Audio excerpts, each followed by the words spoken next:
Il y a eu de nombreux actes de maltraitance devant témoins.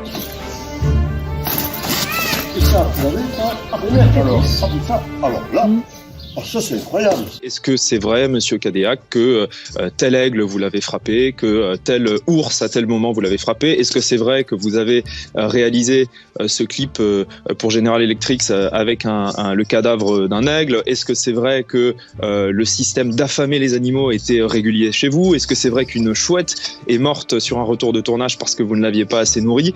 Voilà, on peut continuer comme ça pendant 10 minutes parce qu'il y a beaucoup de faits qui sont décrits par beaucoup de témoins différents. Je comprends que les gens soient choqués. Je le comprends tout à fait.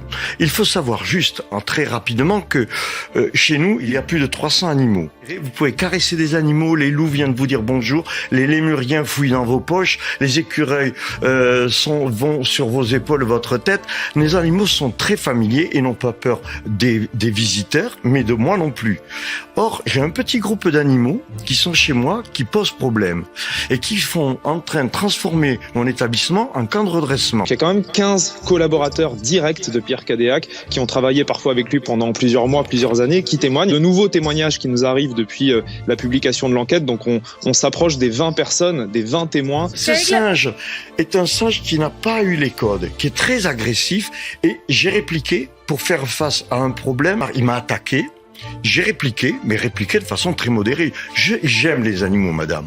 Les animaux, c'est ma vie. Je pense que la plupart des professionnels qui travaillent avec les animaux, notamment dans les zoos ou dans les centres de soins, vous diront que, évidemment, frapper un animal, être violent avec un animal qui ne vous obéit pas, c'est probablement la pire manière pour arriver à l'éduquer. Il confond les genres. Il fait tout. Il fait des enquêtes.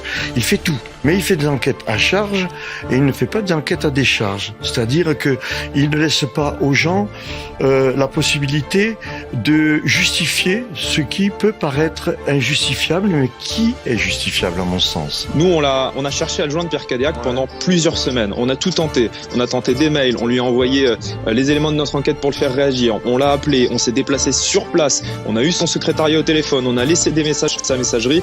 Il n'a pas souhaité nous répondre. Nous portons plainte. Pour quel motif? Diffamation? Pardon, pour diffamation, bien sûr.